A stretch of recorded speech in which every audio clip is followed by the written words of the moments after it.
She was mocked in seat 12F until two fighter jets appeared outside her window, and everyone realized exactly who she was.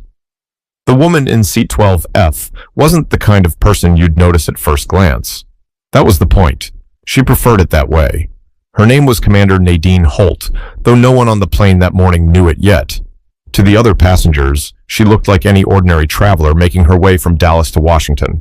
Just another face in the shuffle of boarding calls and overhead bin shuffling. She walked with calm steps down the jet bridge, a small black carry-on at her side, her shoulders squared but relaxed. Her clothes were simple, dark slacks, a plain cardigan, sneakers that had clearly seen many miles. Her short, natural curls framed her face, and her expression was unreadable. She didn't move like a person in a rush, and she didn't carry herself like someone trying to prove anything. Yet, from the moment she reached her row, tension sparked. Seat 12F, window, first class. The man already sitting in 12D, a heavy-set businessman with a gold watch flashing on his wrist, glanced up at her, then at her boarding pass. "You sure you're in the right section?" he asked, his voice dripping with that polite kind of rudeness people use when they think they're being clever. "Yes," Nadine replied, her voice steady but not unkind. She didn't explain further. She didn't need to.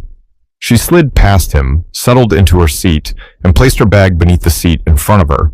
But he wasn't the only one watching. A younger woman in 11E, 2 rows up, gave Nadine a once-over and whispered something to her companion. Both of them stifled short laughs. Nadine heard it. She always heard it. But she didn't look their way. It wasn't new. She had lived through moments like this more times than she could count. What they saw was a black woman in simple clothes. What they assumed was that she didn't belong in first class, that she was out of place among suits and designer handbags. What they didn't know, and what she had no intention of announcing, was that she had more hours in the sky than half of them combined. The flight attendants moved through the aisle, helping passengers store their bags.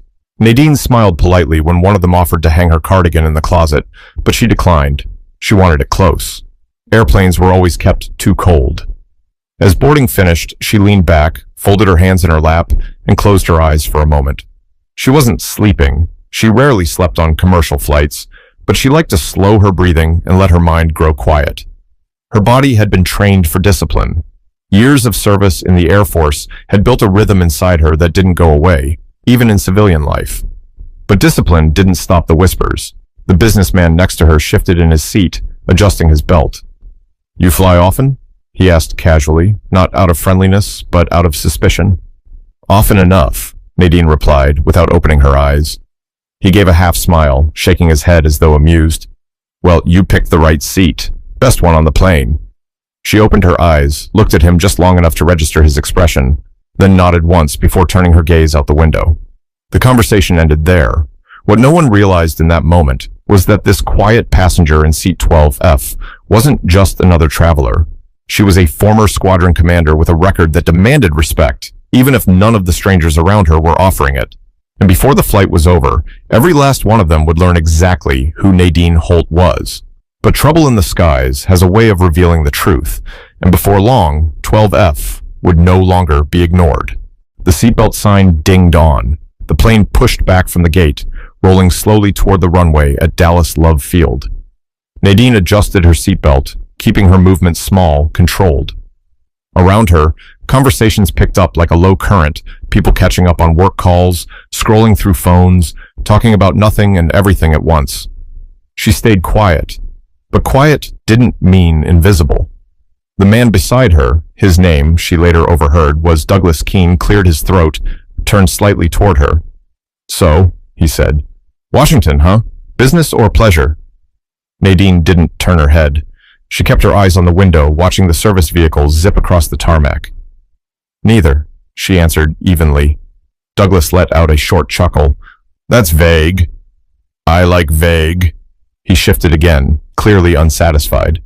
"You live there?" "No." He frowned, as though irritated by the short answers. "You don't say much, do you?" "I say what's needed." His eyebrows lifted, and for the first time his voice sharpened. "Well, all right then." He leaned back, lips tight, as though she had somehow disrespected him by not entertaining his curiosity. 2 rows up, the younger woman, blonde, stylish, maybe late 30s, tilted her head back toward her companion, a man in a tailored blue suit. Nadine didn't need to hear the words. The smirk on the woman's face said plenty. It was the kind of smirk that judged without asking questions, the kind that placed Nadine in a box before knowing a single thing about her. "Excuse me." A flight attendant in her 40s leaned in, checking seatbelts. She smiled at Nadine, then at Douglas. "Can I get you something once we're in the air?" "Whiskey, double," Douglas answered quickly, before Nadine could speak. The attendant nodded. "And for you, ma'am?" "Just water, thank you." Douglas gave a quiet snort, as if her answer confirmed something he already believed about her. Nadine ignored him. The plane turned sharply, pausing at the runway. Engines roared, the pressure built in the cabin. Nadine took a deep breath, steadying her chest the way she always did before takeoff. The nose lifted, the ground dropped away, and soon they were climbing into the blue. Minutes passed. The seatbelt light flicked off. Attendants began their service. Laughter trickled from row 11. Nadine glanced up only when she heard the words, "Probably upgraded by mistake." The blonde woman's voice wasn't loud, but it carried. Nadine's jaw didn't move. She didn't react. Douglas chuckled in agreement. "Yeah, happens sometimes." Nadine finally turned, not to the blonde, not to Douglas, but straight ahead, her eyes fixed on nothing in particular. She had heard worse in her career. She had endured far more than whispered insults in an airplane cabin. The trick wasn't silence. It was choosing when to break silence. Douglas leaned closer, dropping his voice. "Don't take it personally. Some people just aren't used to seeing—" He cut himself off, but his meaning was clear. His eyes flicked briefly over her skin, her clothes. Nadine's gaze snapped to his, sharp and unflinching. "Some people don't need to be used to it," she said firmly. "They just need to mind their own row." Douglas blinked. His mouth opened, then closed again. For once, he had nothing to add. The attendant returned with drinks. Douglas grabbed his glass too quickly, spilling a few drops on his armrest. Nadine calmly accepted her water, thanked the attendant, and set the cup down untouched. The flight settled into rhythm. Engines droned, the cabin air cooled. People pulled out laptops, headphones, neck pillows, but the tension in row 12 lingered, unspoken yet sharp. Nadine could feel it. She always felt it, like a static charge waiting for the right spark. She didn't raise her voice, didn't push back harder than necessary. Discipline had taught her patience. And still, she knew, patience wouldn't matter for long. Because flights rarely went exactly as planned, and when things began to shift, the same people who whispered now would be forced to see her differently. But storms don't wait for permission. They come when they choose, and this one was already building. Half an hour into the flight, the cabin had settled. Drinks were half empty, laptops glowed with spreadsheets, and the faint sound of earbuds leaked from nearby seats. Nadine rested her elbow on the armrest, gazing out the window at the endless stretch of white clouds below. The seatbelt sign chimed back on. A ripple of murmurs spread as the captain's voice filled the cabin. "Ladies and gentlemen, we're hitting some weather ahead. Please return to your seats and fasten your seatbelts." Douglas groaned beside her, muttering, "Always happens when I'm trying to enjoy a drink." He swallowed the rest of his whiskey quickly and tightened his belt with one hand. The plane dipped suddenly, not sharply enough to panic, but strong enough to send a few heads jerking up. A child cried somewhere in the back. The blonde in row 11 clutched her companion's arm, whispering something fast and anxious. Nadine's hand remained steady on the armrest. Her breathing stayed calm. She had flown through storms darker than this. Still, something in the shift of the engines caught her ear. A low drag. A correction. She could feel the adjustment before the others realized it. Douglas leaned toward her again. "You don't seem nervous." "I've been in worse," she replied plainly. The plane jolted again, harder this time. Overhead, bins rattled. A few gasps broke through the cabin. Nadine's grip on the armrest tightened, but her expression didn't change. The captain's voice returned, firmer now. "Flight attendants, please take your seats immediately." That sentence, rarely heard, sent an invisible chill through the rows. When attendants were told to sit, passengers knew things were serious. One of them hustled down the aisle, bracing against the sway of the aircraft. She stopped at row 12, crouched quickly. "Sir, ma'am, are you buckled tight?" "Yes," Nadine answered. Douglas nodded, though his face had gone pale. The attendant gave Nadine a longer glance, almost as if she could sense her composure stood out. Then she hurried on. Moments later, the turbulence steadied, but the captain didn't return with reassurance. Instead, the silence from the cockpit stretched too long.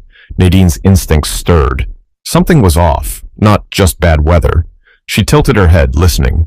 She could almost picture the flight deck, the captain and first officer scanning radar, adjusting heading, exchanging clipped words. She knew that rhythm. She had lived it. Douglas cleared his throat. "What do you think's going on?" Nadine finally looked at him. Her voice was calm, almost too calm. "We may have drifted where we shouldn't have." His brows furrowed. "What does that mean?" She didn't answer. Not yet. Then it happened. A shadow swept across the window, fast as lightning. Nadine's eyes snapped to the right just in time to see it. Sleek, gray, slicing through the sky with authority. Douglas gasped. Was that another plane? Nadine didn't blink. She knew that outline by heart. F-22 Raptor. And it wasn't alone. A second shadow appeared off the opposite wing. Both fighters flew parallel, close enough that anyone looking out could see their shapes clear against the afternoon sun. Gasps and cries filled the cabin, heads twisted toward windows. Even the blonde in row 11 couldn't mask her panic now. "What are they doing here?" Douglas whispered, his voice trembling. Nadine's heart rate finally quickened, not from fear, but from certainty. The captain had lost contact, or worse. The flight had strayed into restricted airspace, and now the Air Force was watching. She kept her expression even, though inside her training screamed. She had been on the other side of this exact situation. She knew the protocols, the tension, the thin line between safety and chaos. A passenger shouted from the back, "Why are there fighter jets? What's happening?" The flight attendants hurried to calm the cabin, assuring everyone it was routine, precautionary. But Nadine knew routine didn't look like this. Douglas grabbed the armrest, knuckles white. "They're here for us, aren't they? What if something's wrong with the plane?" Nadine turned slowly, her voice level and strong. "Something is wrong, but not with the plane." He stared at her, confused, desperate for clarity. She didn't explain, not yet. Timing mattered, information mattered. The wrong words could cause panic. She had learned that too. Outside the window, the Raptors tightened formation, tilting ever so slightly in unison. A signal. Nadine recognized it instantly, and that was when she knew she couldn't sit silent much longer. But before she spoke, the crew would make a call that would change everything inside that cabin. The intercom clicked on. The captain's voice, usually calm and polished, carried an edge this time. "Ladies and gentlemen, this is your captain speaking. Some of you may have noticed the military aircraft flying alongside us. There is no need for alarm. We are in full communication with them, and this is a routine safety escort." It was a good line, meant to quiet the cabin. But Nadine knew the truth. His tone wasn't routine, and escorts didn't appear without reason. The blonde in row 11 shot her hand up like a student in class. "Excuse me, routine? You expect us to believe that?" Her voice shook, carrying through several rows. Other passengers chimed in, voices layering over each other. "Why are they so close? Is the plane in trouble? Are we under attack?" The attendants moved quickly, hands raised, urging calm. "Please remain seated. Everything is under control." Nadine kept her eyes fixed on the window. The Raptors hadn't pulled away. In fact, they were tighter now, one off each wing. She could almost see the pilots' helmets. Douglas turned to her, whispering urgently, "You don't look surprised. What do you know?" Nadine exhaled slowly. She was tired of whispers, tired of restraint. The cabin was a storm of nerves, and the captain's half-truth wasn't going to hold much longer. She pressed the call button above her seat. A chime echoed. Seconds later, a flight attendant appeared, nervous, cheeks flushed. "Yes, ma'am?" "I need to speak to your captain," Nadine said calmly. The attendant blinked, thrown. "About what?" "About those aircraft. Tell him 12F is requesting to come forward." The woman hesitated. I'm not sure." "Tell him the call sign Falcon 6. He'll understand." Nadine's voice was firm, leaving no room for doubt. The attendant froze. The name meant nothing to her, but the certainty in Nadine's eyes gave her pause. After a second too long, she nodded and hurried toward the cockpit. Douglas gawked. "Falcon 6? What is that? Who are you?" Nadine didn't answer him. She leaned back in her seat, water untouched on the tray. For the first time since boarding, her posture carried a weight that couldn't be mistaken for anything ordinary. Murmurs spread in the nearby rows. People had overheard. Whispers bounced back and forth. Did she say Falcon 6? What does that mean? Minutes later, the attendant returned, more composed this time. The captain would like a word with you. The entire row turned their heads as Nadine unbuckled, rose smoothly, and stepped into the aisle. She didn't rush. She didn't need to. Every move she made was deliberate, measured. Douglas muttered under his breath, "Unbelievable." The blonde in 11E stared openly, her earlier smirk gone. As Nadine approached the cockpit, she could feel eyes burning into her back, questions flying in silence. Who was she? Why was she being invited forward when everyone else was told to stay seated? The door cracked open, just enough for her to slip inside. It shut behind her with a thud, locking the passengers out. Inside, the cockpit was tense. The captain, a man in his 50s with graying hair at the temples, looked up quickly. The first officer gave her a nervous glance. "You said Falcon 6, the captain said without preamble. "Yes." Nadine met his eyes squarely. "And I see your escorts have made visual contact." His brow furrowed. "You're Commander Holt?" She gave a single nod. "Retired. But yes." For a beat, the cockpit fell quiet except for the steady hum of instruments. The captain leaned back, exhaling. "Well, that explains why they're asking for you." "Good," Nadine said simply. "Patch me through." The first officer hesitated. "Ma'am, with respect, we're not supposed to. Protocol says you keep the cabin calm and coordinate with escort. You've got a calm problem back there, and you've got Raptors asking questions you can't answer. Patch me through." The captain studied her for a long moment. Then he nodded to his co-pilot. "Do it."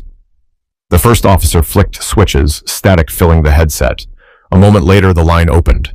Nadine leaned closer, her voice carrying the authority of someone who had spoken this language her whole life.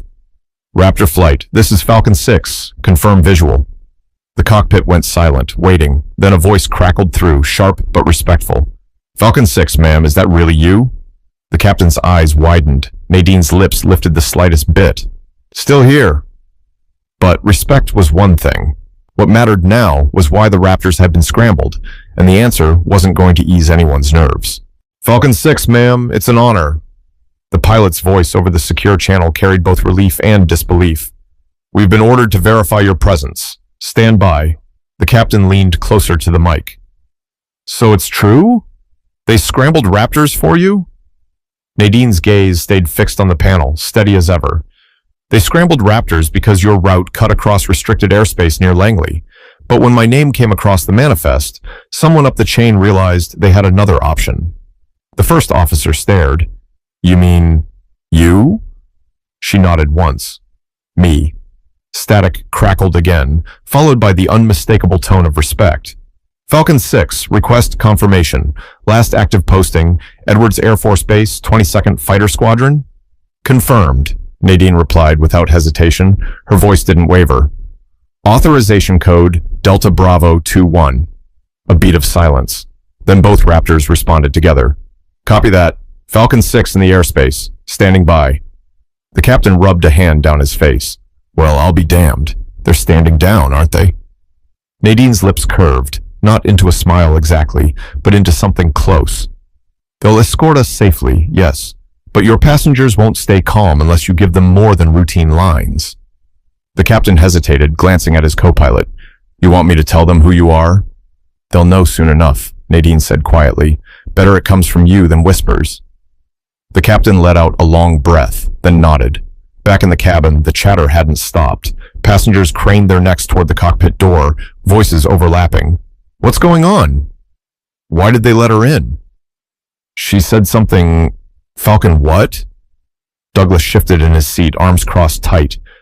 "She's not just some passenger," he muttered, though his voice carried more confusion than accusation now. The blonde in row 11 shook her head. "I don't buy it.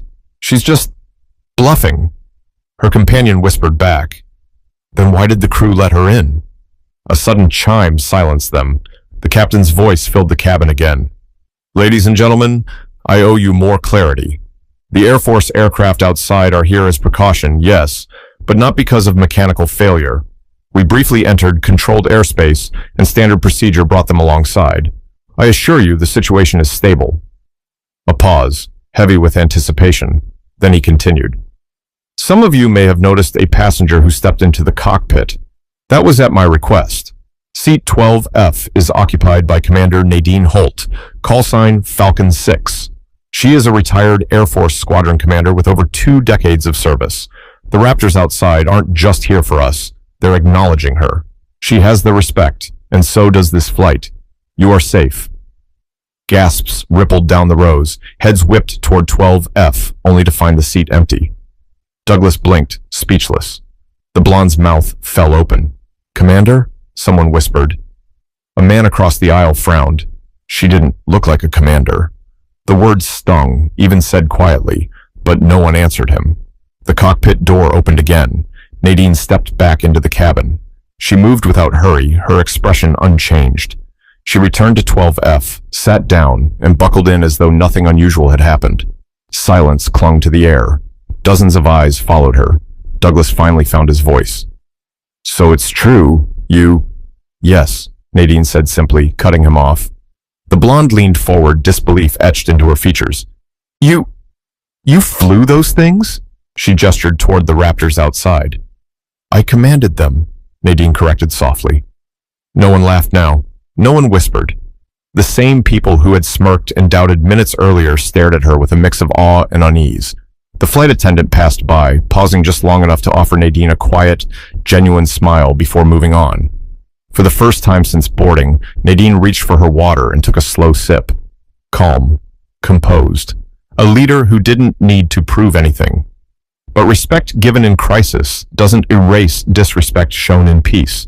And row 12 was about to learn that lesson the hard way. The cabin air felt different now.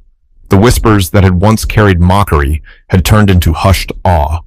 People leaned across aisles to murmur to one another, but no one laughed anymore. Douglas shifted uncomfortably in 12D. He cleared his throat, glanced at Nadine, then quickly looked away. For the first time since boarding, the man who had peppered her with questions had nothing to say. His silence wasn't born of arrogance now. It was the awkward silence of someone realizing he'd misjudged badly. The blonde in 11E wasn't quiet, though. She half turned in her seat, eyes wide. Commander Holt, she said, testing the name like it was unfamiliar on her tongue. I didn't mean... Earlier, I didn't mean anything by... Nadine didn't even look at her. She kept her gaze steady on the window, the Raptors still flanking the aircraft in perfect symmetry. The blonde hesitated, then sat back down, cheeks flushed. Douglas finally leaned toward her, lowering his voice. Listen, I may have been out of line before, didn't realize who you were. Nadine turned her head, her eyes meeting his at last. You didn't need to realize who I was to treat me with respect, she said calmly. Douglas flinched slightly, then nodded. Fair enough. He looked down at his empty glass, as if searching for something else to focus on. The cabin stayed unusually quiet after that. No more jokes, no more sideways glances. Every so often, a passenger stole another look at her, but when Nadine's eyes flicked their way, they turned quickly back to their screens or magazines. An hour passed. The turbulence subsided. The Raptor stayed close, a silent reassurance in the sky. At one point, a child from the back, a boy no older than 10, walked up the aisle with his mother. The mother stopped near Nadine's row, smiling nervously. I'm sorry to bother you, ma'am, but my son, he wanted to say hello. The boy's eyes were wide with awe. Did you really fly fighter jets? Nadine's expression softened just slightly. She nodded. I did. Cool, he whispered, before his mom guided him back toward their seats. That small moment broke some of the stiffness in the air. For a few minutes, the cabin felt lighter, passengers exchanging small smiles, maybe remembering what admiration felt like when it wasn't laced with judgment. Douglas spoke again, quieter this time. If you don't mind me asking, why'd you get out? You don't seem like the type to just walk away. Nadine's eyes stayed on the window. I served my time, did what I was called to do, and when it was done, I stepped aside so others could rise. He nodded slowly, the weight of her words sinking in. The blonde in row 11 spoke again, more cautious now. I think it's incredible. Really. You don't meet people like you every day. Nadine finally turned, meeting her gaze directly. You meet people like me every day. You just don't always look closely enough. The blonde swallowed, guilt flashing across her face. She said nothing more. Minutes ticked by, the steady sound of engines filling the silence. Outside, the Raptors began to peel away, banking left in perfect unison. Through the window, their wings dipped slightly before they vanished into the horizon. It was subtle, but Nadine knew the gesture. A salute in the sky. The captain's voice returned. Ladies and gentlemen, we've cleared the restricted zone. We'll continue safely to Washington. I'd like to thank our escort for their professionalism and thank one very special passenger for her service. The cabin erupted in applause. Some clapped lightly, others with fervor, but the sound swelled until nearly everyone joined in. Nadine sat still, her hands resting on her lap. She didn't clap with them, didn't bow her head, didn't bask in the recognition. She simply let it happen, quiet and composed, eyes fixed straight ahead. Douglas leaned over again. Guess that's what respect looks like. Nadine didn't answer. She didn't need to. But respect in a moment doesn't erase the lesson that came before, and Nadine knew the real message of 12F wouldn't be applause, but accountability. The rest of the flight passed in a kind of uneasy quiet. Passengers scrolled through their phones, pretended to read, or stared blankly at the seat in front of them. But the truth was, no one's mind was on the in-flight magazine or their next meeting in Washington. Every set of eyes had at some point drifted back to 12F. Commander Nadine Holt sat as she always had, still, calm, unshaken. If you didn't know what had just happened, you might think she was just another tired traveler counting the minutes until landing. But now, everyone knew. The blonde in 11E, who had whispered and smirked at the start of the flight, kept stealing glances over her shoulder. She wanted to say something, an apology maybe, but the words never seemed to find her. Douglas stayed in his seat, shoulders slouched, fiddling with his empty glass. Every so often, he looked like he might speak again, but each time he stopped himself. Nadine's earlier words echoed too loudly. You didn't need to realize who I was to treat me with respect. When the wheels finally touched down at Ronald Reagan National Airport, the applause that had filled the cabin earlier didn't return. Instead, there was a heavy, reflective silence as the plane taxied to the gate. The seatbelt sign dinged off. Passengers stood, stretching, reaching for bags. But row 12 didn't move right away. Nadine stayed seated, waiting, patient. She had no need to rush. As the aisle began to empty, the blonde turned once more. Her voice was soft, almost trembling. Commander Holt,